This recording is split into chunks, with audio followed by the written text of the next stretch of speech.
Ada firman yang sangat jelas di dalam Al-Quran yang menyampaikan bahwa orang-orang yang orientasi hidupnya itu selalu fokus pada urusan dunia.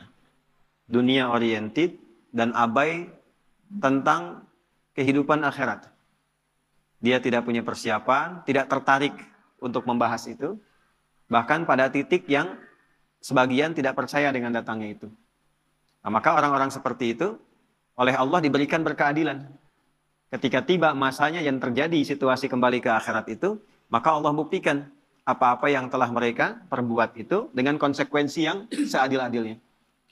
Allah sampaikan, kalau orang yakin, punya persiapan, dia bawa bekal, keadilan Allah menjadikan bekalnya ditempatkan di tempat yang benar. Anda yakin dengan surga, mengamalkan amalan masuk surga, cari bekal, ya dapatnya surga. Anda tidak yakin dengan surga, tidak yakin dengan akhirat, tidak punya bekal, kan gak adil kalau masuk surga. Tempatnya di mana? Maka diteruskan ayat ke-8. Allah sampaikan, ulaika ma'wahumun nar bima kanu yaksibun. Nah, penting kalimat terakhir. Orang-orang yang tidak punya orientasi akhirat, menolak tentang prospek akhirat, tidak menyiapkan bekal, ingkar dengan itu, maka perbuatan mereka itu menafsirkannya dari akhir. Bima kanu yaksibun. Perbuatan mereka semua itu mengakumulasikan mereka mendapatkan hasil yang adil di akhirat. Gak bisa ke surga, tempatnya di mana? Neraka. Gitu. Masuk neraka itu bukan karena Allah keinginan untuk menghukum, bukan. Karena perbuatan mereka yang begitu. Saya mesti adil, kata Allah. Karena dia nolak akhirat, ya, tempat muaranya yang menolak itu di neraka, nggak bisa ke surga. Nah, jadi ketika ada hamba masuk ke dalam neraka itu, sesungguhnya adalah akibat perbuatannya. Bukan karena Allah dengan kasihnya atau dengan hukumannya langsung neraka, tidak begitu. Allah bikin sistem. Lalu ada pertanyaan susulan. Ya. Nah, sebelum ke pertanyaan susulan, saya bikin logikanya begini dulu. Ada kepala sekolah, kemudian membuat sebuah sistem, aturan. Anak yang merokok di sekolah, maka hukumannya dikeluarkan. Tiba kemudian dari 40 anak, satu merokok. Ketika dia merokok, dikeluarkanlah oleh kepala sekolah itu dari sekolah. Pertanyaan saya, yang mengeluarkan anak itu dari sekolah, apakah kepala sekolah atau perbuatan dia yang melanggar ketentuan? Kepala sekolah sudah bikin sistem. Tapi harus distempel kan, keluar. Untuk melegalkan itu. Tapi hakikatnya yang mengeluarkan dia bukan kepala sekolahnya. Perbuatan dia yang melanggar aturan. Allah bikin aturan. Kalau kamu kerjakan ini, hasilnya begini. Engkau yakin dengan akhirat, engkau kerjakan. Ini hasilnya saat kembali ke akhirat. Engkau tidak yakin, engkau menolak, engkau berbuat maksiat. Konsekuensinya begini. Jadi yang memasukkan seseorang ke dalam neraka, hakikatnya perbuatan dia sendiri. Itu yang dimaksud bima kanu yaksibun. Nah, ditegaskan di akhir Al-Baqarah, laha ma kasabat wa 'alaiha mak. Hidup itu pilihan. Kalau pengen sukses kerja, tak ingin sukses silakan santai-santai. Akhirat juga begitu. Pengen dapat sukses cari bekal, tidak yakin ya silahkan. Tapi saat nanti ketemu akhiratnya, konsekuensinya harus diberikan. Pertanyaan susulannya, ada orang sholat, ya kan? Ada orang sholat, sholatnya biasa-biasa. Tapi kemudian dalam saat yang sama, dia tidak terlampau yakin. Ya, baik itu dengan akhiratnya atau dengan pahala yang dia kumpulkan. Bagaimana statusnya? Kurang lebih gitu ya. Ya, supaya tidak keliru dalam memahaminya.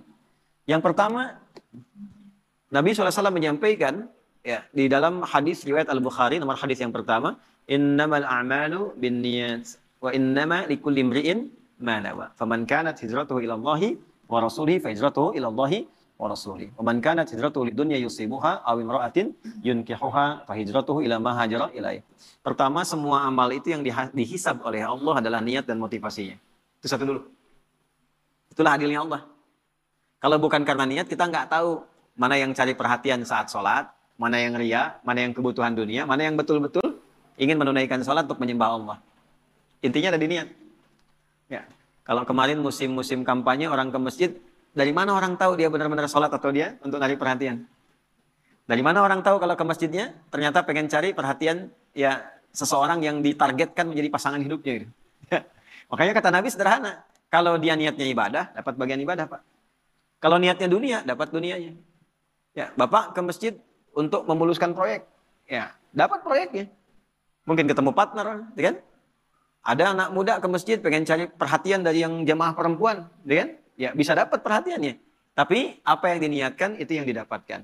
Artinya kalau tadi pertanyaannya bagaimana dengan orang yang sholat, tapi dia tidak yakin dengan pahalanya, dia menganggap ringan sekedar formalitas saja, maka dia mendapatkan ganjaran dari keguguran kewajibannya. Kewajiban gugur tapi pahala nggak dapat.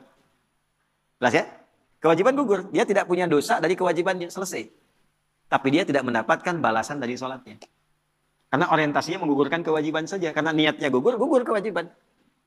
Benar nggak sholatnya? Sesuai hukum. Dia wudhu nggak? Wudhu. Oh berarti syarat terpenuhi. Rukun dari awal sampai ke ujung. 13 yang paling pokok. Terpenuhi nggak? Terpenuhi. Dari takbir, ya, Al-Fatihah bacaan sampai dengan salam. Sempurna semua, gugur kewajiban. Cuma niatnya, yang penting gugur aja, gugur selesai. Ya, yang seperti itu sudah ada di Quran. فَإِذَا قَضَيْتُمُ الصَّلَاةَ فَاذْكُرُوا اللَّهَ قِيَامًا وَقُعُودًا وَعَلَى جُنُوبِكُمْ.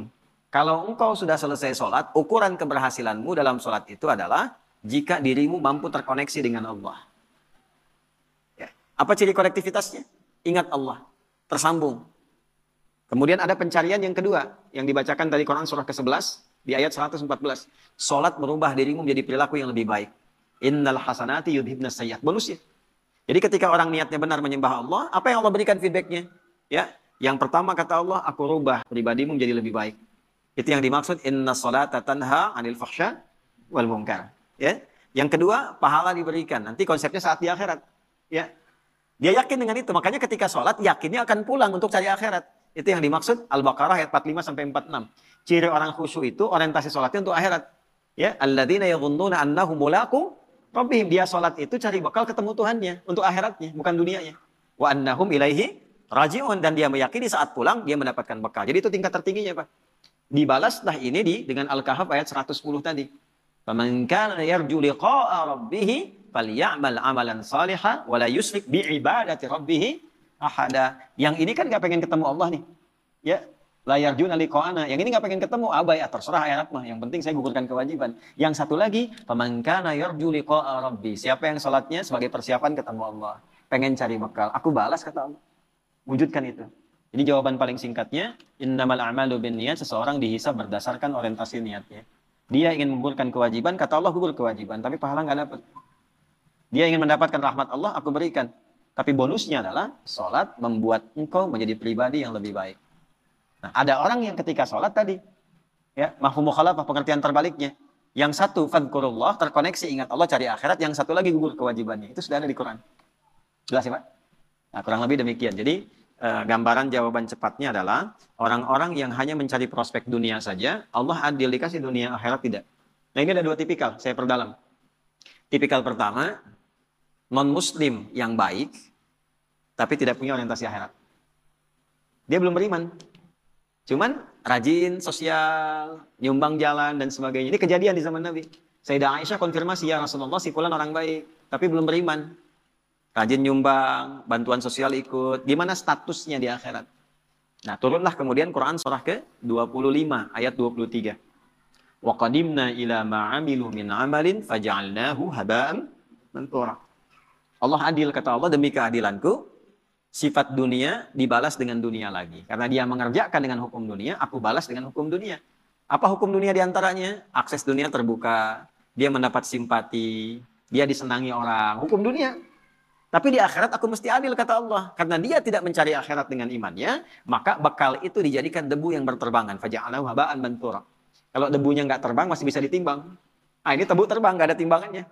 Artinya sia-sia. Selesai. Jadi akhirat pakai hukum akhirat, dunia pakai hukum dunia. Bahkan Bapak di Indonesia pakai hukum Indonesia. Ke Malaysia, hukum Malaysia. Ke Singapura, hukum Singapura. Masa ke akhirat mau pakai hukum dunia? Ya kan? Nah, itu gambaran ringannya. Yang kedua, tipikalnya, orang Islam yang dunia oriented. Nggak pakai akhirat. Bahkan kadang-kadang narik akhirat ke dunia. Ya, narik akhirat ke dunia. Itu ada di Al-Baqarah ayat 200. Ya, dan yang paling menarik diletakkan pada ayat haji. Karena ternyata ada orang haji pun motivasinya mewujudkan dunia. Nah, itu. Awas yang mau haji nih. Ya. Jangan ditarik ke dunia, tarik ke akhirat. Ya Allah, minta kedudukan naik supaya aku ya bisa berbuat baik dengan jabatanku. Bisa beribadah dengan jabatanku. Bisa anak buahku kusuruh sholat. Aku di perusahaan, ya Allah, pengen sukses supaya bisa zakat. CSR-nya bisa untuk masyarakat. Itu arahnya ke situ. Jadi jangan ditarik akhirat ke dunia. Aku sudah datang kepadamu, ya Allah. Datang ke sini, engkau belum kabulkan juga. Nah, itu masuk ayat 200.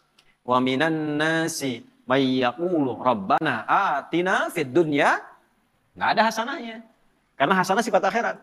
Wa ma lahum fil akhirati min khalaq. Ada orang-orang yang nanti permintaannya ditarik ke dunia saja. Ya, dia minta sama Allah untuk dunia saja. Nah, kemudian setelah itu apa? Wa ma lahum fil akhirati min khalaq. Akhiratnya nggak ada. Nah, jadi kalau bangun masjid buat bikin pabrik, pabriknya jadi. Tapi di akhiratnya nggak ada nanti hasil ibadah dari situ untuk bekal akhiratnya. Ya, kalau misalnya kita bangun sekolah, sekolahnya sekolah Islam, tapi untuk cari uang, uangnya dapat. Ya, tapi akhiratnya nggak dapat. Jadi kalau anaknya hafal Quran, itu nggak ada investasi akhiratnya, hafal aja untuk dirinya. Karena yang punya sekolah sudah dapat SPP-nya. Nah, itu maksudnya. Ya. Nah, di ayat 201-nya, tarik ke akhirat. Wa minhum may yaqulu rabbana atina fid dunya hasanah wa fil akhirati hasanah wa qina. Nah, itu dunia dapat, akhirat dapat. Jadi Islam itu seimbang. Kata Allah, kamu jangan cuma ngejar akhirat, dunia hilang. Karena mengejar akhirat itu wasilahnya dunia, Pak. Ya. Bapak gimana mau zakat kalau nggak ada uangnya? Maka untuk dapat uang itu kerja. Makanya Utsman itu kerja untuk zakat, kerja untuk infak. Kalau kerja untuk kaya itu nggak keren, itu biasa aja. Itu nggak keren, biasa. Jangankan orang beriman, yang belum beriman pun bisa begitu. Kalau cuma untuk dapat mobil mewah, yang lain pun dapat. Update status yang lain bisa. Yang keren apa? Ya, engkau gunakan duniamu sebagai tunggangan untuk akhiratmu. Itu yang hebat. Kaya juga, pintar juga, kedudukan juga. Allahu a'lam bishawab. Kurang lebih seperti itu.